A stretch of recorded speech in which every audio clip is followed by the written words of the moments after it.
Assalamualaikum warahmatullahi wabarakatuh dan selamat sore saudara pendengar Radio Republik Indonesia Mamuju. Senang sekali untuk sore hari ini alhamdulillah kita bersama kembali dalam program acara Keluarga Sakinah untuk edisi hari ini Kamis 9 Februari 2023. Dan kali ini kita akan membahas masih seputar pesan Nabi Rasulullah Muhammad SAW bagaimana memilih pasangan yang terbaik. Ini di bagian keempat. Ya, apakah akan berlanjut di bagian kelima? Untuk itu, jangan lupa untuk terus mengikuti program acara Keluarga Sakinah di pukul 4 sore di Kamis, ya setiap Kamis setiap Kamis di RRI Mamuju. Dan untuk kali ini masih bersama Al Ustadz Dr. Furkan Mawardi MPI untuk berbincang bersama kita di sore hari ini di Keluarga Sakinah. Langsung saja kita menyapa. Assalamualaikum. Ya, suaranya mana tuh Pak Ustadz? Ini kayaknya ujungnya. Tes. Oke, tadi asip. ada sih tadi Cocok. Pak Ustadz. Pas dicoba ada suaranya. Oh iya, alhamdulillah sudah terdengar. Ya, waalaikumsalam warahmatullahi wabarakatuh. Sehat Pak Ustadz? Alhamdulillah sehat walafiat. Iya, nampaknya sibuk juga ya masih sibuk ya Pak Oh, Ustadz? itu kesibukan itu harus terus ya, sibuk dalam berbuat baik. Sibuk dalam kebaikan. Karena Ya. kalau tidak sibuk dalam kebaikan, pilihannya cuma dua. Sibuk dalam keburukan. Maka lebih baik diisi dengan sibuk dengan kebaikan gitu ya, betul. Mas. Mempersibuk diri dengan kebaikan. Iya, baik. Pak Ustadz, sore hari ini kita masih berbicara tentang pesan Nabi kepada umat manusia bagaimana caranya memilih pasangan yang terbaik. Di Kamis lalu, di pekan lalu, kita berada di poin keempat ya. Ya. Taat kepada orang tua. Ini yang dimaksud adalah bagaimana kemudian calon suami atau seorang perempuan Ya. memilih calon suaminya. Betul yang, sekali. Ya. Yang di poin keempat itu yang taat kepada orang tuanya ya. Baik, ya. Nah berikutnya adalah berjiwa pemimpin dan juga bertanggung jawab. Dan masih ada di poin lainnya juga. Kita fokus dulu untuk Poin 5 dulu. Ya, di poin kelima. Silakan Pak Ustadz. Kan cuma 7 poin. Ya baik. Oh 7 poin ya, bukan 9 ini Pak Ustadz. 7 Oh, aja. ya, Ya. baik. Saya selalu senang angka 7 gitu Oke. kan. Karena 7 itu kan Jangan-jangan- hari 7. Langit. Kemudian langit ada 7, orang sa'i 7, tawaf juga 7, ya kan? Banyaklah hal-hal yang 7 itu. Jangan-jangan Pak Ustadz umurnya masih 17 juga. Itu sudah belasan tahun yang lalu ya Pak Ustadz ya. Ya. Baik, silakan pengantar Pak Ustadz. Baik, alhamdulillah. Syukurillah wa la ilaha illallah, Allahu akbar. Mbak Hijrah yang selalu semangat dan tentu seluruh pemirsa Radio Republik Indonesia Mamuju yang setia ya mendengar kegiatan seluruh acara-acara RRI Mamuju, bil khusus acara kita tentang bincang terkait mengenai keluarga sakinah. Pekan lalu kita sudah bahas tentang taat kepada orang tua. Ya, saya kira saya mengulas sedikit ya. Jadi kenapa ini? Karena ini ukuran ketika ada calon suami sudah tidak taat kepada orang tua. Ya, orang tuanya aja tidak taat. Bagaimana nanti kalau cuma anaknya orang, gitu kan? Jadi kepada seseorang yang harusnya dia muliakan, nah kalau dia tidak muliakan, bagaimana dia memuliakan yang lainnya, gitu. Bahasa sederhananya kan seperti itu. Kemudian sudah panjang lebar, kita maka masuk ke jiwa pemimpin. Jadi kenapa poin ini ada di suami? Karena memang suami lah jadi pemimpin. Ya. Jadi dia akan bertanggung jawab ya, terhadap seluruh apa yang ada dalam rumahnya. Beberapa waktu yang lalu saya nulis di media tentang memilih pemimpin. Kok lari ke air, nah, gitu. Karena ini memang dianalogikakan menarik, ya. Karena kalau pemimpin itu kan satu ketika dia bersih bagi dirinya dan bersih bagi orang lain, artinya kan saya menganalogikan itu adalah pemimpin itu dia dirinya baik dan mampu juga menjadikan orang-orang sekitarnya baik, ya gitu. Bersih dirinya, ya. Kalau ini dalam konteks pemimpin misalnya, pemimpin yang baik itu ya adalah dia tidak punya masalah, ya, dan mampu juga menyelesaikan masalah, gitu, ya. Jadi berjiwa pemimpin adalah pemimpin yang calon yang baik adalah calon yang dia tidak punya banyak masalah dan dia punya kemampuan untuk menyelesaikan masalah. Karena orang menikah itu bukan berarti selesai masalah. Iya. Justru akan lebih bertambah banyak masalah. Jadi orang yang menikah itu sebenarnya dia membuka lembaran masalah baru. Ya. Wah, ini bukan peribahasa, kayak peribahasa baru ya Pak Ustadz ya. Makanya membutuhkan pemimpin yang mampu, dia tidak punya masalah dan mampu menyelesaikan masalah. Itulah makna suci dan mensucikan. Ada air yang suci bagi dirinya tapi tidak suci bagi yang lain.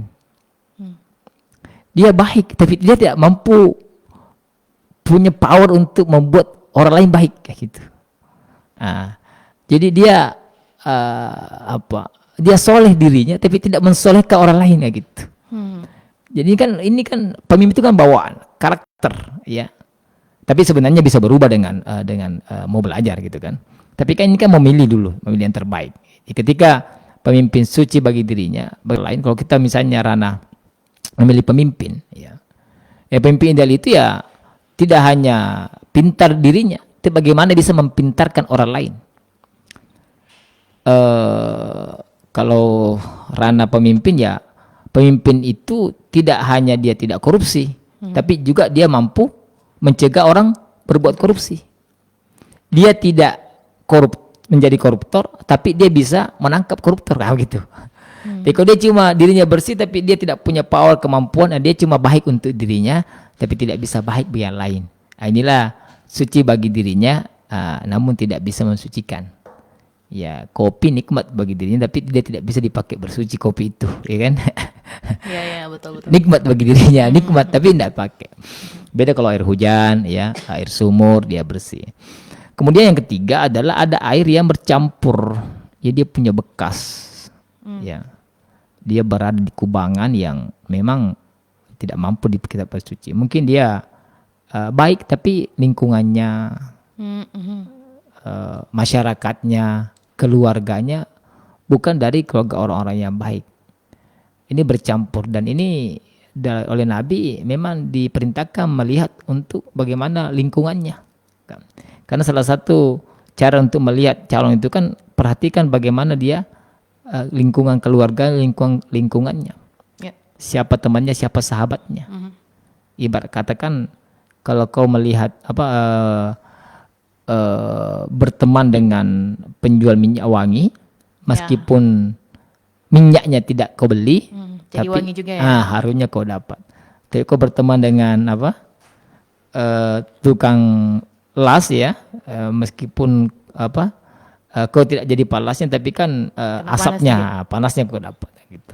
Artinya begitu pentingnya namanya lingkungan teman. Jadi bagi pemimpin yang bercampur ini berbahaya gitu. Karena boleh aja dia baik, tapi ketika lingkungannya itu karena banyak orang terpengaruh itu karena lingkungan. Kemudian terakhir adalah ada air yang najis. Najis ini air yang memang sudah tidak, ya hukumnya sudah haram dipakai bersuci.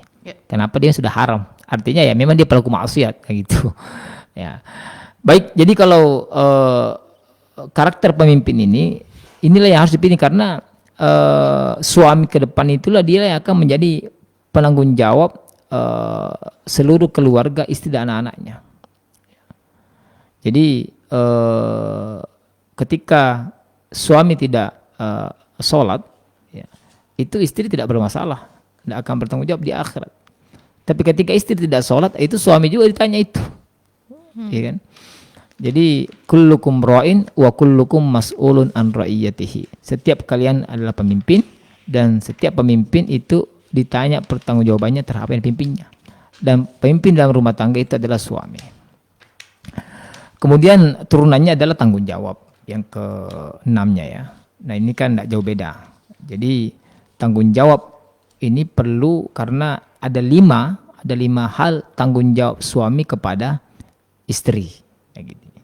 Dan ini harus betul-betul dipahami betul bagi seorang laki-laki yang akan menikah, dan juga bisa ditahu betul juga seorang perempuan bagaimana karakter pemahaman calon suaminya ini apabila dia menjadi pasangan hidupnya. Ya. Ada 5 itu tanggung jawabnya kita laki-laki, Mbak Hijrah dan pemirsa semua, terkait kepada keluarga, terutama kepada istri. Ya. Yang pertama adalah jaminkan bahwa laki-laki itu punya tanggung jawab memberikan makanan yang terbaik untuk istri dan anak-anaknya. Jadi apapun yang kita bawa pulang ke rumah, ya, yang dibawa oleh seorang laki-laki kepada istri dan anak-anaknya, dialah yang paling bertanggung jawab. Yeah. Ketika dia membawa makanan haram, maka hisab pertama di akhirat yang bertanggung jawab adalah suami. Ya. Jaminkan bahwa calon suami itu adalah dia mampu memberikan nanti makan, memberikan nafkah kepada istrinya dan anak-anaknya adalah makanan yang terbaik. Itu tanggung jawab pertama. Kemudian tanggung jawab kedua adalah seorang istri, seorang suami itu mempunyai tanggung jawab besar bagaimana dia memberikan pakaian yang terbaik untuk istri dan anaknya. Ya, ini bukan pakaian terbaik, bukan berarti ya harus mahal dan bermerek ya. Ya, tentu bukan itu. Ya, itu iya, tapi bukan yang utama. Pakaian yang terbaik adalah pakaian tentu yang mampu dipakai, yang standarnya menutupi aurat bagi istri, ya, memiliki fungsi sebagai libas, ya, pakaian yang melindungi, baik secara melindungi secara fisik, ya, maupun juga melindungi secara batiniah, gitu. Kemudian yang ketiga adalah tanggung jawab suami kepada istri adalah memberikan tempat tinggal yang terbaik untuk istri dan anak-anaknya. Ya, jadi gimana dia tinggal, lokasi mana dan bagaimana situasi lingkungannya, tempat tinggalnya kelak, yang bertanggung jawab itu adalah suami. Kemudian yang keempat adalah suami punya tanggung jawab adalah memberikan pendidikan yang terbaik bagi istri dan anak-anaknya, ya, pendidikan yang terbaik. Ya, kemudian yang kelima, saya sebut saya itu baru saya bahas, ya. Yang kelima adalah memberikan perhatian yang terbaik kepada istri dan anaknya.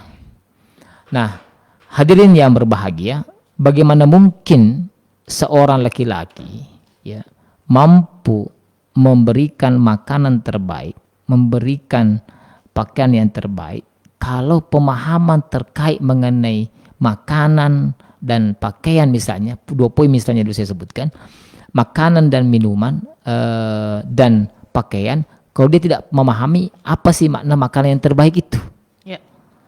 Maka ini pentingnya seorang istri, seorang perempuan, calon istri, itu melihat bagaimana kemampuan seorang suami tentang pemahamannya terkait hal tersebut. Bagaimana dia terkait mengenai makna apa itu rezeki haram dan rezeki halal. Ya. Gitu kan. Ini penting dipahami seorang calon pemimpin. Ya. Kalau Anda tidak mau mana rezeki halal, mana rezeki syubhat, ya, mana rezeki haram, ini dihantam semua nanti. Mana pekerjaan haram, ya. Misalnya kalau dia jadi pebisnis, ya. Tentu dia kalau dia tidak tahu mana halal haram, ya bohong aja semuanya yang dilakukan. Maka uang keuntungan yang dibawa pulang ke rumah adalah uang syubhat, bahkan uang haram.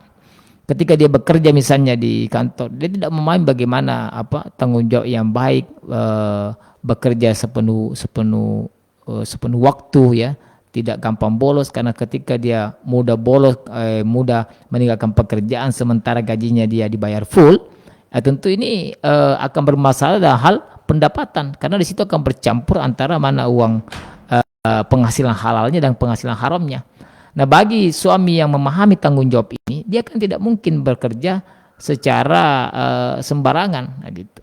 Dia akan hadir di tempat kerjanya tepat waktu, bekerja penuh dengan motivasi, bekerja dengan penuh tanggung jawab, ya kan? Dia akan datang tepat waktu, bahkan lebih awal, pulang pun demikian, ya. Kalau dia misalnya seorang pegawai yang sudah digaji tetap misalnya, kan, maka bagi suami yang memahami konsep bahwa uang yang saya bawa pulang, gaji bulan yang saya dapat ini adalah akan bercampur ketika tidak saya berikan yang terbaik, maka dia akan takut bekerja dengan sembarangan. Ya. Kehadirannya akan dia penuhi dengan maksimal, kemudian juga kerja-kerjanya dikerja dengan penuh profesional dan tanggung jawab. Karena dia memahami bahwa gaji yang saya bawa pulang ini haruslah gaji bersih, yang memang hasil kerja saya, bukan hasil dari malas-malasan, apalagi dari kehadiran yang dibuat-buat. Ya. Karena akan berdampak, makanan haram itu Mbak Hijrah dan pemirsa, ya, itu akan berdampak kepada perilaku seseorang. Ya. Jadi darah yang mengalir, daging yang menjadi darah yang hasil makanan yang berbuah dari darah dan daging, itu akan membentuk karakter seseorang tergantung bagaimana zat yang dimasukkan itu. Ketika dia makanannya zatnya haram, itu agak mustahil dia bisa menjadi hamba yang saleh. Mustahil dia bisa menjadi istri yang soleha, anak-anak yang soleh-soleha. Nah, pemahaman konsep inilah yang penting dipahami seorang calon pemimpin terkait konsep rezeki, konsep makanan halal. Yang kedua adalah terkait pakaian. Bagaimana mungkin seorang suami bisa memberikan pakaian terbaik bagi istrinya kalau dia tidak memahami konsep bagaimana berpakaian yang syar'i menurut agama, kan gitu. Ya. Jadi tidak sedikit ada suami dia memang tidak tahu, ya. Baginya ya istri tidak pakai jilbab misalnya, ya. Kemudian ketika ada tamu di rumah, ya, istri berpakaian apa adanya, dianggap hal biasa-biasa saja. Padahal terbukanya aurat seorang istri dan dilihat oleh laki-laki lain, yang bertanggung jawab dan akan mendapatkan pertanggungjawaban dan mendapatkan dosanya itu adalah suaminya. Ya. Maka inilah pemahaman konsep dalam berpakaian syar'i, ya, pemahaman terkait mengenai bagaimana perintah Al-Quran, bagaimana menutup aurat, ini penting betul dipahami bagi seorang pemimpin, calon laki-laki. Dan bagi perempuan, ini harus tahu ini bagaimana latar belakang calon pemimpin saya ini terkait mengenai hal tersebut, mengenai pakaian misalnya. Ya. Jadi bagaimana pemahamannya terkait mengenai pakaian, bagaimana jilbab misalnya, ya, mana yang wajib ditutupi seorang perempuan, ya, siapa-siapa yang mana yang mahram, mana yang non mahram gitu kan, mana orang-orang kalangan yang, ya, misalnya bisa bisa yang masuk ke mana golongan orang-orang yang mahram, mana golongan orang yang non mahram. Ya. Ini penting dipahami karena ketika tahu ini misalnya, ya, jadi ketika yang datang ke rumah itu adalah misalnya mulai sepupu, mulai kawan apa semua, inilah disitulah ada orang-orang yang istri wajib menutup aurat. Mana hal-hal yang istri yang tidak wajib dia menutup aurat yang biasa kelihatan misalnya. Nah, inilah calon pemimpin yang baik. Ini harus memahami semua itu. Nah, inilah istri, laki perempuan untuk sampai ke sana harus memahami bagaimana kualitas ilmu kepemimpinan, ilmu tanggung jawab yang dimiliki oleh calon suami saya ini. Karena akan terkait nanti, ya, akan terkait terus nanti akan berdampak kepada keluarga. Karena misalnya begini, Mbak Ijrah. Kenapa istri digoda? Itu kan? Ya karena memang suami ketika pulang pergi sama istrinya, ya, tidak nutupi dengan baik istrinya, ya kan? Dibiarkan istrinya terbuka misalnya, ya, pakaian apa dan sebagainya. Ya wajar lah kalau digoda sama orang, karena memang suaminya tidak memahami bagaimana konsep terkait mengenai pakaian kepada istri yang baik. Berarti gitu. Seperti ini Pak Ustadz, wanita harus tahu dulu, ya, bagaimana konsep nafkah yang baik sebelum dia memilih pemimpin dalam rumah tangganya yang juga memberikan atau tahu bagaimana memberikan nafkah yang baik kepada istrinya. Ya, juga pakaiannya seperti itu. Ini kan materi kita kan turunan terus, Pak. Ya. Bagaimana konsepsional menikah itu dipahami, bukan cuma suami tapi istri juga, calon suami, calon yang mau menikah ini kan turunannya semua. Anda harus memahami dulu apa sih konsep nafkah itu, apa itu konsep rezeki itu, apa itu konsep pakaian itu yang baik. Nah, nanti untuk menentukan nanti calon suaminya, apalagi nanti ketika ta'aruf misalnya, itu kan ada ketika ta'aruf itu kan ada namanya proses saling bertanya, komunikasi. Bagaimana sih Adinda misalnya kan, kakak terkait mengenai konsep nafkah, konsep pakaian dalam keluarga, bagaimana memahami konsep interaksi antara laki-laki dan perempuan atau konsep interaksi antara mahram dan mahram. Nah, ini ukurannya nanti bagaimana memahaminya. Di sini nanti bagaimana ketika konsep ta'aruf memahami konsep-konsep ini. Ya. Jadi kualitas calon pemimpin saya itu seperti begini loh. Oh, pemahamannya cuma begini. Misalnya ditanya bagaimana Pak? Bagaimana kita pemahaman kita mengenai istri ketika tidak pakai jilbab dari rumah? Kalau dekat rumah ji, di luar rumah ji ya tidak apa-apa ji kan. Nanti pipi pesta berpakaian. Oh, waktu begini kualitasnya ini. Orang sudah paham kan? Oh, ternyata pemimpin apa ini yang laki-laki yang saya mau ajak menjadi pemimpin, ternyata konsepnya kualitasnya seperti ini. Kita sudah mengukur. Oh, dia cuma kemampuan pemimpinnya seperti itu. Jadi sekali lagi calon suaminya, maksudnya dari wanita sendiri atau dari perempuan harus tahu dulu ya bagaimana konsep ketika laki-laki memberikan nafkah terbaik dan juga pakaian terbaik bagi pasangannya. Betul. Atau istrinya. Baik, Pak Ustadz, kita buka layanan untuk pendengar yang mau bergabung di sore hari ini. Keluarga Sakinah masih membahas tentang pesan Nabi, cara terbaik atau bagaimana manusia memilih pasangan yang terbaik bagi dirinya. Sore hari ini di bagian keempat kita masih bersama dengan Al-Ustadz Dr. Furqan Mawardi MPI. Dan pendengar silakan bergabung di 0426 2329 dan 0822 96090996. Facebook juga boleh ya. Saat ini kami sedang siaran langsung di Facebook di alamat Facebook RRI Spasi Mamuju. Sudah ada ratusan komentar ini Pak Ustadz. Oh, ada komentar. Kurang 900 sekian lebih ya. Dan ini ada pertanyaan juga, mungkin agak sedikit mungkin bukan melenceng ya, tapi belum masuk di pembahasan ini terkait dengan bagaimana cara mempertahankan keluarga agar tetap harmonis, dari Wilda. Ya, ada juga Dea Fardita, hanya mengucap salam assalamualaikum. Wilda juga sudah bertanya. Mungkin bisa dijawab Pak Ustadz? Bagaimana mempertahankan keluarga agar tetap harmonis? Oke, baik. Jadi membangun itu gampang, mempertahankan itu yang berat. Gitu. Ya. Jadi membangun pun sebenarnya sulit, ya. Tapi yang lebih sulit itu mempertahankan. Ya. Jadi kalau saya ini dunia belajar, seorang suami, seorang istri itu tidak boleh berhenti belajar. Ya. Karena dalam kehidupan keluarga itu dua jenis sering salah itu. Kalau tidak salah paham, maka pahamnya yang salah. Ya, itu salah yang paham. Ya salah paham atau pahamnya tentu salah, gitu kan.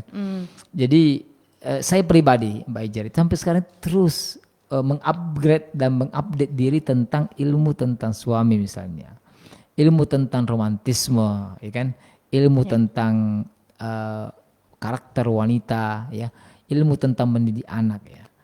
Jadi ini contoh misalnya.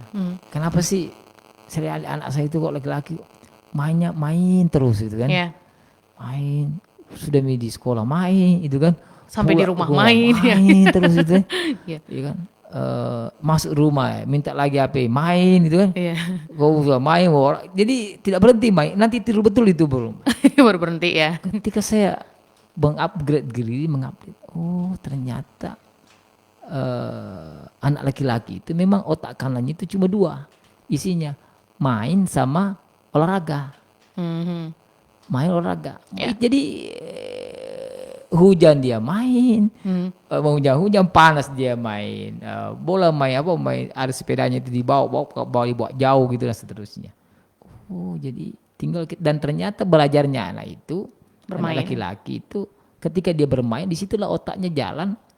Oh, dia memahami konsep, oh ini bagaimana kalau misalnya sepeda agak kanan kita akan jatuh misalnya, tidak seimbang. Jadi anak-anak laki-laki itu belajarnya justru banyak ketika dia sedang bermain. Nah ini kan salahnya kita orang tua kalau tidak paham tentang itu, begitu main, marah-marah, kok main terus, tidak berhenti ya. Oh ternyata di situ. Nah beda perempuan itu, ya, otak kanannya itu bukan main, ya. jajan dia itu belanja. Oke. Makanya ibu-ibu itu kan beda sama laki-laki. Nah, untuk laki-laki itu nggak terlalu jago shopping itu kan. Oh iya, berarti memang sudah ada bakat dari kecil ya. Iya, dan memang ibu-ibu jadi sampai besar itu, makanya laki-laki itu sampai itu dia sukanya olahraga terus itu, ya kan? Cuma beda aja itu kan. Kalau di TikTok itu kan ya laki-laki ketika masih muda ya sukanya main bola kan, agak tua sedikit ya tinggal main tenis gitu kan. Makin tua lagi tinggal main golf ya. Jadi laki-laki itu umurnya mempengaruhi besarnya bola gitu kan. Tapi masih terus olahraga gitu kan. Iya, iya. Beda dengan perempuan ya, muda ya. Kecilnya dari kecilnya sampai kemudian muda, agak muda tua tetap satu, shopping. yaitu shopping. Oke. Makanya kita lihat di pasar ya, di pasar di mall itu coba lihat. Suami itu di mana dia posisinya ketika suaminya jarang ada suami itu menemani masuk menawar apa semua. Iya, Rata-rata benar, menunggu. Karena saya merasa sendiri, saya itu kok ketika di luar menunggu istri kok lebih nyaman saya menunggu ya. Daripada temannya. Kok bawa istri sudah saya kan bilang sudah jangan terlalu banyak tahu sudah begini. Jadi saya biasa aja waktu saya di Solo ya, sepupu-sepupu dari Makassar itu belanja di mana pusat grosir di Solo dan seterusnya di kampanye itu pusat batik di Solo di Jogja itu. Kuat sekali mentawaf itu di Solo di Jogja gitu kan. Pusat batik hanya mencari harga yang ya mungkin beda ya 1.000 beda 2.000 Iya. tapi kuat dia itu tawaf itu berkali-kali itu membandingkan semua kemudian memutuskan. Kalau laki-laki tidak sanggup ya, udah sekali belanja Sekali belanja udah pulang gitu kan. Iya. Dan saya senang begitu ketika disuruh beli udah pulang. Tapi tetap menunggu di luar Pak Ustadz tanpa ngomel-ngomel gitu ya. Dan ternyata ini bukan sesuatu yang salah. Memang itulah Allah memberikan bawaan dan memang ada ilmunya, ya kan? Coba saya tidak ilmu itu, wah, saya pasti ngomel-ngomel ya tiap aja. Ini mau ke pasar beli aja. 3 jam nunggu di luar ya Ustaz ya. Dikasih diisi ATM itu kan, wah lancar sekali itu. Sekarang kan ada Alpha Gift ya, Mak Gift yang mengantar ke rumah. Tiba pulang ke rumah, barang mic-nya hilang Pak Ustadz. Sudah ada semua lagi kan, begitu masuk uang di rekening, wah lancar juga belanjanya itu. Oh memang karakternya memang bawaannya memang dia belanja otaknya begitu. Gitu. Nah, maksudnya harus memahami apa gitu ya. Si perempuan istri dia harus memahami. Saya sudah pulang kerja, pilih lagi main bola, pilih lagi main pus. Pergi mancing di tengah malam Pak Ustadz. Jadi itu wajar nggak sih Pak Ustadz? Jadi begini, laki-laki itu dia memang suka ada lingkungan yang membawa dia selalu berargumentasi. Makanya laki-laki itu senang dia kumpul apa yang kita bicarakan, kemudian target apa yang kita mau capai. Ya, itu cara kumpulnya laki-laki. Jelas hari apa, jam berapa, dan apa yang kita bicarakan, target apa yang bicarakan. Dan dia suka debat berargumentasi. Itu cara kumpulnya laki-laki. Perempuan itu beda. Kumpul dulu, nanti apa yang dibicarakan nanti, gitu. Gak punya judul, yang penting, di mana kumpul ya di sini aja. Apa yang dibicarakan, ke sini aja dulu, ya. Yang penting kumpul dulu. Tapi kalau misalkan ada laki-laki nih Pak Ustadz, dia mau dipahami. Saya itu kan laki-laki sukanya nongkrong apa segala macam. Tapi giliran istrinya belanja dimarah-marahin gitu. Itu gimana Pak Ustadz? Nah inilah tadi pertanyaannya yang di Facebook tadi. Facebook tadi ini bahwa bagaimana mempertahankan. Mempertahankan itu adalah menambah ilmu. Karena konsep kita itu harus selalu saling memahami. Kan ada konsep ta'aruf, ya. Ada beberapa T ya. Ta'aruf, tafahum, ta'awun, takaful. 4 T itu dalam konsep kita berinteraksi. Pertama ta'aruf, kita saling kenal. Ketika kita saling kenal, itu kan ada tafahum, saling memahami. Ketika tafahum, kita akan ada saling ta'awun, akan saling menolong. Nah, ketika sudah saling menolong, maka ada takaful, yakni saling melindungi. Nah, pertama ta'aruf, saling memahami, saling mengetahui, mengenal. Nah, bagaimana kita saling mengenal? Kau tidak tahu ilmunya, iya kan? Lagi-lagi kembali ya ke awal tadi. Jadi, bagaimana saya menguasai saya punya pasangan istri misalnya, kalau dia tidak saya kenal bagaimana ilmu istri misalnya, iya kan? Ya, bagaimana ketika misalnya saya dekat dengan istri, istri ternyata itu ketika dia bicara itu lebih senang dia kita nggak perlu balas, diam aja. Hmm. Ya. Dia marah, paling nyaman itu meskipun dia benar, meskipun dia salah, ya Dengarkan saja. yang terbaik adalah dengarkan. Baik. Jadi ada di TikTok kemarin itu bagus ya, di cara berhadapan dengan orang marah. Ya. Ada rumusnya Mbak Hijrah. Ya. Ya. Kalau Anda yang marah adalah orang yang lebih muda dari Anda, maka Anda silakan menghitung sampai 10. Kemudian Anda bicara. Jadi kalau ada orang marah, yang marah adalah lebih muda daripada kita, maka hitunglah angka 10 baru Anda bisa bicara. Ya. Kemudian kalau yang marah adalah orang yang sepadan dengan Anda, maka silakan Anda menghitung sampai angka 20 sampai 30 baru Anda bicara. Ya, kalau misalnya Mbak Hijrah umurnya 17 ya, yang marah adalah orang 17, maka menghitung dulu angka 20 baru bicara. Nah, kalau ada yang bicara orangnya yang marah lebih tua, maka Anda menghitung sampai 50 baru Anda bicara. Nah, gitu. Tapi harus tahu ngitung ya Pak Ustadz, Ya, sampai nggak bisa ngitung. Kalau nggak bisa ngitung ini gimana? anekdot ini. Nah, kalau istri Anda yang marah, maka silakan Anda menghitung dan jangan pernah mau bicara. Oke. Ngitung terus nggak selesai dong Pak Ustadz ya. Jangan pernah bicara. selesai. Gitu. Nah, dibalik. Kalau suami Anda yang marah, ya kan?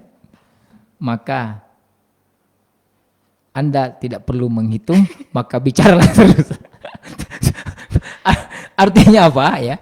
Ini kan ilmu sebenarnya bahwa ini menjadi sebuah anekdot, dan sebenarnya ilmu ternyata memang 7.000 8.000 itulah milik laki-laki. Perempuan itu kan 30 sampai 40.000 sehari. Jadi dia harus muntahkan itu, disampaikan itu semua. Nah, dia akan terpuaskan ketika keluar semua itu. Kalau masih ada yang tersimpan nanti kayak beban ya. Beban. Jadi ketika dia keluar, Bapak kenapa terlambat datang? Ya, bagi yang paham ya saya itu ketika bertanya satu hal, banyak pertanyaannya, ya saya tahu ilmunya, ya saya senang-senang aja. Itu kenapa itu? Ya, ini lagi masih banyak sisanya, belum habis. Benar. Ya. Jadi begitu juga ketika saya misalnya ada masalah di kampus berhadapan dengan perempuan itu kan, ada sedikit banyak laporannya terus begini. Oh ya, dia seharian ini mungkin kurang dia memahami 40.000 keluar gitu kan. Saking banyaknya Pak Ustadz ya, saya saja penyiar sampai di rumah masih banyak yang harus dikeluarkan ya. Padahal di sini sudah ngoceh lama. Artinya ini tapi ini kan diilmui, kalau kapan nggak diilmui? Ya kalau kita tidak salah paham, pahamnya yang salah. Nah, paham salah itu kan ya tersesat. Iya. Jadi karena salah paham, karena pahamnya yang salah. Paham salah itulah namanya kesesatan. Nah, jadi bagaimana mempertahankan keluarga? Ini terus hanya belajar terus ya. Jadi meningkatkan bagaimana mengilmui. Karena saya sangat yakin sekali Mbak Hijrah dan pemirsa dimanapun berada, bahwa terjadinya miss dalam rumah tangga itu kegagalan kita belajar. Kegagalan belajar membuat memahami, nggak nyambung. Gitu. Ya, memahami dalam setiap kondisi. Karena setiap sesuatu ada ilmunya. Coba apa yang ada ilmunya di sini, ya kan? Kita mau naik sepeda saja, naik motor misalnya, itu harus ilmunya semua. Kapan kita menginjak rem, kapan kita mengegas, itu kan sama kehidupan kita ini. Coba kalau ketika lampu merah kita masih ngegas, kecelakaan kita. Iya, betul. Istri kita sudah marah-marah, kita masih ngegas juga, itu kan? Itu kan? Ya, ini cuma di jalan raya ya, Anda ngegas ya, orang sudah lampu merah ya, konyol itu ngegas itu. Nah, ini dalam rumah tangga kita kita sudah memang istri sudah marah, kita juga ngegas emosinya, jadi kan tengkar, ya kan? Ya, emosi dengan emosi itu kan pasti tengkar jadinya itu. Ya. Pemukulan itu. Tapi kalau hanya satu yang marah, satunya sejuk, itu padam dengan sendirinya itu. Kayak gitu. Nah, ini kan semua harus diilmui, kayak gitu. Jadi harus tetap belajar. Ya, jadi hadiah buku bagi kawan-kawan saya itu, ya ketika dia menikah ya buku terkait menjadi, kalau dia perempuan ya saya berikan ya menjadi istri penuh pesona ya. Bagi laki-laki ya menjadi laki-laki yang yang penuh pesona bagi istri. Itu bisa menjadi referensi juga ya Pak Ustadz ya, bukunya. Bisa Ya, dapatkan di mana? banyak. Saya memang Pak, reseller buku ya. Oh ya, Kebetulan boleh langsung ke Pak Ustadz dong waktu di ya. Jogja, waktu di Solo kan memang saya hobi buku. Jadi saya Iya. sejak kuliah itu sudah jualan buku saya. Baik, Pak Ustadz ini ada pertanyaan lagi dari Dea Fardita. Bagaimana kalau sudah ada yang mau melamar tetapi semua ciri-ciri suami yang baik belum semua maksudnya masih ada yang belum terpenuhi. Ya. Bisakah diterima atau tidak? Ini pertanyaan dari Dea Fardita. Selanjutnya ada Gufran, apa yang harus kita lakukan apabila anak kita bandel padahal kita sebagai orang tua sudah cukup mendidik dengan baik. Baik dengan lembut maupun kasar. Nggak baik dong kalau Ini kasar sudah- ya. Ini sudah masuk kan ini, sudah masuk ke topik keluarga ya, topiknya sudah jauh. Tapi nggak Iya. ada masalah nanti. Kalau sudah masuk kategori bimbang, ya silakan istikharah, gitu. Meminta petunjuk ya. Ada petunjuk. Jadi, tapi begini, kalau sudah yakin ini kok kurang, ya ditolak memang. Kecil kan ada kebimbangan kan. Jadi salah satu dilihat misalnya pelajaran kita yang beberapa waktu yang lalu, ini yang datang ini sudah bagus akhlaknya, pemahamannya udah paham, ta'aruf sudah kenalan dengan baik, sudah konsep tentang pernikahan sudah baik, kan? Sudah, Bismillah. Tapi kalau sepertinya kok masih kurang dan seterusnya, gitu kan? Tapi bimbang juga nanti kalau lepas, ya. Siapa tahu yang tahu lebih baik tidak datang gitu. lagi, Iya, atau iya. umur saya sudah makin Makin tua. asar, makin maghrib itu kan. Ada nggak lagi nantinya gitu kan? Iya, iya, iya. Ya sudah, ya istikharah dengan Allah, ya minta petunjuk. Kemudian ya bisa bikin komitmen, ya Mas ini kekurangannya nanti misalnya, ya di sini rajin sholat, cuma ya ke masjidnya belum misalnya, dia baru ke masjid ya maghrib isya aja ya sebelum. Bagaimana kalau nanti ketika misalnya sudah menikah sudah mau nggak misalnya mengupdate diri kan gitu. Iya, oh, ada niat untuk Lebih baik lagi ya. ada komitmen. Bahkan kalau mau keras-kerasan lagi ya bermaterai itu. Ada perjanjian seterusnya. Karena ya saya kira ini yang pertanyaan mungkin dari perempuan ya. Iya, perempuan. Karena harus dipahami saat ini bahwa jumlah orang yang belum menikah itu timpang antara laki-laki dan perempuan itu. Ya. Lebih banyak perempuan yang belum menikah ketimbang laki-laki gitu. Dan jumlahnya pun juga lebih banyak itu perempuan. Ya. Kampus saya itu banyak perempuan. Kok bisa gitu Pak Ustadz? Jumlahnya memang perempuan lebih banyak sekarang. Oh iya benar. Oh iya benar. Aduh, udah loading nih. Ya benar karena Dan gadis yang belum menikah itu lebih sulit mendapatkan pasangan. mendapatkan laki-laki karena jumlah yang ya, apa sekasar yang saya lihat ya di lapangan ya, karena orang yang minta ke saya untuk mencarikan suami lebih banyak ketimbang suami minta dicarikan istri. Ya. Jumlah perempuan yang minta tolong dicarikan jodoh ya, itu lebih banyak daripada laki-laki yang minta gitu. dicarikan jodoh ya. Itu yang gadis, belum lagi yang janda, gitu kan. Jadi gadis ini harus Anda bersaing dengan sesama gadis, bersaing juga dengan janda. Maafin Pak. Tidak, faktanya begitu. Iya. Maksudnya begini, boleh kita punya standar itu kan.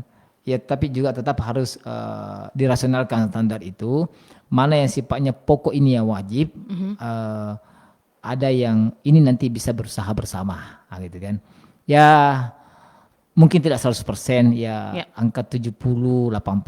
20-nya kelak mari kita memperbaiki bersama, kayak gitu. Tapi yang terutama tadi adalah ada niat untuk lebih baik gitu ya. Ya. Memperbaiki diri gitu ya. Apalagi kalau sudah mau ingin ada keinginan untuk berubah, karena tidak sedikit banyak Bahjara, justru banyak orang berubah itu setelah menikah. Ya. Banyak kawan saya itu suaminya berhenti merokok justru setelah menikah, gitu kan? Karena komitmen nih ketika sudah menikah nanti berhenti merokok. Tapi hitam di atas putih kayaknya perlu ya di zaman saat sekarang ini ya Pak Ustadz ya. Pranikah harus ada perjanjian pranikah tadi ya. Ada, penting sekarang itu. Jadi faktubuhum bahasa Al-Quran menjawab. Kemudian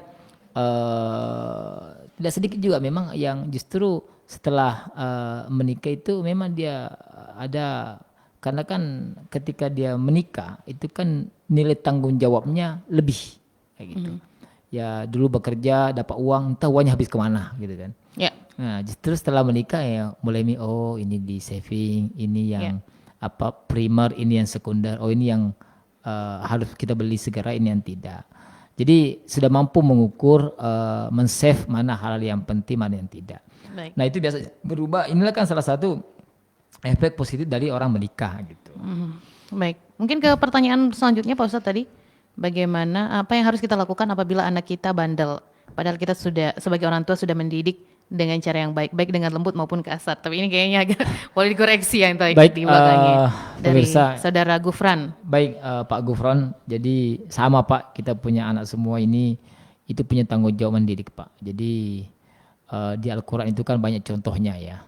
Jangankan kita Pak ya, Nabi Nuh itu kan punya anak makan ya, yang Nabi ini yang dia tidak mampu Mendidik anaknya menjadi anak soleh ya. Tapi juga kan ada kisah Ibrahim dan Ismail yang mampu. Itu gambar dari Al-Quran. Tugas kita adalah mendidik dan terus mendidik Bapak, ya kan. Jadi mengajari dia ya kan di tahapan Al-Quran itu kan tahapan hadis ya muru auladakum bisa beizinin. Jadi ketika dia berumur 7 tahun ya kita ajari dia sholat ya. Kemudian ketika dia berumur 10 tahun ya belum ya dipukul. Nah dipukul di sini tentu bukan memukul dalam misalnya itu kan 3 hal yang harus dihindari. Hindari dia mukanya, hindari dia ada bekasnya, dan hindari dia tersakiti. Nah, pukulan seperti apa itu? Dia akan dicari. Betul. Tidak boleh wajahnya. Jadi tanda kutip kasar tadi ya. Ya. Bukan berarti kasar benar-benar kasar begitu Pak Ya Ustadz. bukan. Jadi mengajari anak itu kan bisa banyak cara. Kalaupun kita tidak mampu misalnya ya bisa sarana. Sarana apa ya? Misalnya mengaji dia tidak bisa dengan kita. Bisa kita minta tolong ada guru privat kita datangkan ke rumah.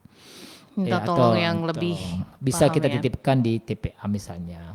Atau dititipkan di pesantren ya, dibawa ke pesantren untuk didik di sana.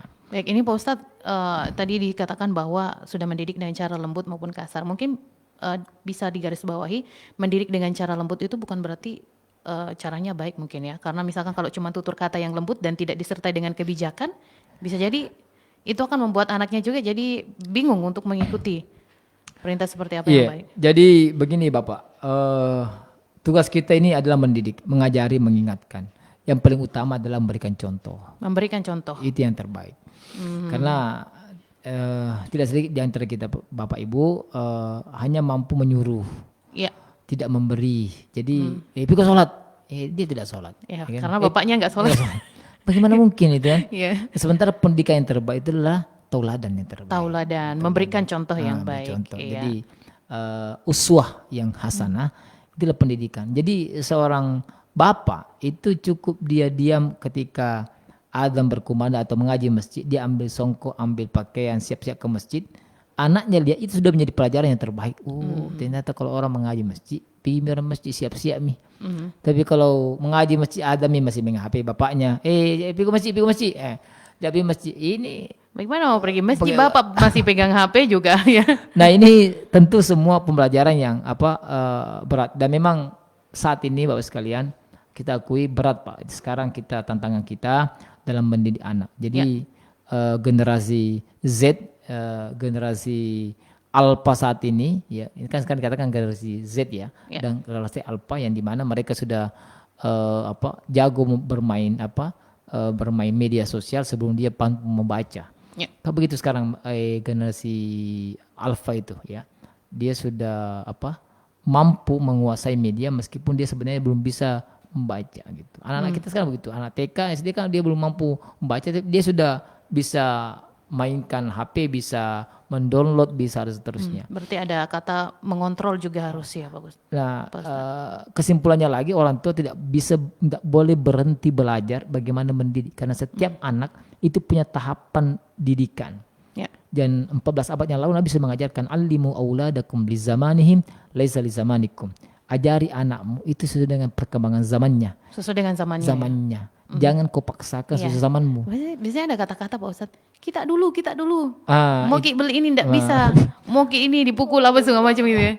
Bapakmu dulu, ini kalau sudah masih artinya tidak semuanya dulu itu buruk, tapi Tidak sesuai dengan ya kita harus sesuaikan itu kan. zamannya anak yang ada Ya. sekarang. Jadi saya kemarin aja di pesantren itu saya berdebat dengan pembina aturan mengenai konsep misalnya mencuci, gitu kan. Saya menginginkan di pesantren itu ya anak pas seluruh pakaian anak-anak kita wajibkan sudah laundry misalnya. Kita kayak sama laundry, hadirkan laundry. Nah ada pembina mengatakan enggak, ini harus mendidik mereka supaya mandiri mencuci, ya gitu. Ketika pulang ke rumahnya nanti dia terbiasa mencuci. Ya. Ya. Pemahaman saya itu dulu ketika saya pesantren iya, Ya. karena ketika kita terbiasa mencuci di pesantren, pulang ke rumah akan terbiasa mencuci, Ya. ya gitu. Nah anak-anak sekarang semua hampir rumah orang sekarang ada semua mesin cucinya. Iya. Jadi ketika di pesantren kita pasal mencuci, pulang ke rumah Nganggur mesin cucinya ya. mesin cucinya yang dipakai mencuci. Jadi konsepnya adalah ya di pesantren itu ya sudah Sesuaikan deh. disesuaikan bahwa yang zamannya saat ini adalah zamannya mesin cuci, ya kan? Yang perlu ada adalah mesin cuci, gitu kan? Baik. Ah, Jadi itu jadi dia. sesuai dengan Mendidik perkembangan sesuai zamannya. Baik. Pak Ustadz, ini pertanyaan terakhir, mungkin singkat saja karena waktu kita tersisa sedikit dari Kiki Reski Indrayanti ya. Assalamualaikum Pak Ustadz. Mau tanya bagaimana meyakinkan diri jika dia yang terbaik. Saya sudah melakukan istikharah dan jawabannya selalu kuat dengan dia. Tetapi bagaimana kita bisa percaya kalau ini memang ujian atau bukan? Baik, silakan diilmui semua. Yang pertama adalah tadi ketika sudah Anda perempuan, lihatlah tadi dua hal yang paling pokok kata Nabi. Ya. Ya, jadi bagaimana agamanya dan bagaimana akhlaknya, ya. Ya. Husnul khuluq, ya, yang bagus akhlaknya dan juga bagaimana pemahaman agamanya. Kemudian kalau sudah dua itu cukup dan Anda sudah memenuhi itu, bismillah, minta ridhonya orang tua, kuatkan dengan doakan dengan ibadah, minta petunjuk kepada Allah berikan semuanya, insya Allah. Dalam sholat istikharah tadi kan juga Ya. sudah meminta petunjuk ya. Apalagi sudah kuat, ya ada petunjuk kuat, kuatkan sholat sunnahnya, sholat wajibnya, kemudian bangun tahajud di sepertiga malam, Allah minta petunjuk, berikan kekuatan. Baik, Insya Allah Allah mudahkan semuanya. Baik, sudah terjawab. Baik, Pak Ustadz, tanpa terasa kita sudah berada di ujung kebersamaan kita. Untuk kesimpulan atau masih ada hal yang perlu disampaikan, silakan. Baik, berjiwa pemimpin dan tanggung jawab. Ya, ini tersisa satu ini belum. Iya. Ya, berarti kita 5 besok Bagian- pekan iya. depan itu. Nggak apa-apa ya, sinetron bisa bersambung. Sampai 100 episode kita boleh dong ya. Baik, para pemirsa rubrik Keluarga Sakinah dimanapun berada, ya, terkait mengenai tanggung jawab ya seorang suami ya kepada seorang yang akan menikah, mencari sosok suami pemimpin ini harus jelas bagaimana kualitas pemimpin kita. Ya. Ya, saya beberapa kali mengatakan ya, memilih pemimpin yang hanya 4 tahun, 5 tahun, kita membutuhkan seleksi yang luar biasa, gitu kan. Dinamika politik kita ini nonton televisi ya, nanti 2024 pemilihannya sudah berita pagi, siang, channel TV semua sudah membahas tentang politik, siapa calon, siapa koalisinya, apa semua. Hanya untuk memilih pemimpin yang ya 2024 sampai 29 ya, 5 tahun ya. Namun di sisi lain ironis, setiap hari kita melihat di pengadilan agama terus angka perceraian terus meningkat. Kenapa kita tidak menseriusi bagaimana memilih pemimpin dalam rumah tangga yang sebenarnya pemimpin ini yang akan menjadi teman kita hidup untuk selamanya. Bahkan idealnya bukan cuma di dunia sampai di akhirat. Maka mengilmui tentang pasangan, mengilmui tentang calon pemimpin menjadi mutlak terus kita pelajari. Ya. Dan insya Allah kita akan berlanjut lagi di episode selanjutnya. Baik, Gitu. terima kasih Pak Ustadz sudah Iya. bersama kami sore hari ini. Alhamdulillah, insya Allah di Kamis pekan depan kita akan menyambung lagi di episode kelima ya. Kayaknya selesai sampai episode kelima aja ya. Insya Allah, Nanti insya akan Allah. berlanjut di topik lainnya. Terima kasih sekali lagi pendengar, sore hari ini kami bersama dengan Al Ustadz Dr. Furkan Mawardi MPI, dan terima kasih juga untuk Anda telah bersama kami. Kami pamit undur diri. Assalamualaikum warahmatullahi wabarakatuh. Waalaikumsalam warahmatullahi wabarakatuh. Selanjutnya kita ikuti Gema Saripati Maju dari Pro 1 Makassar. Juga akan dilakukan pengambilan sumpah jabatan Kepala Bagian Tata Usaha Kejati Sulawesi Tenggara, yaitu Bapak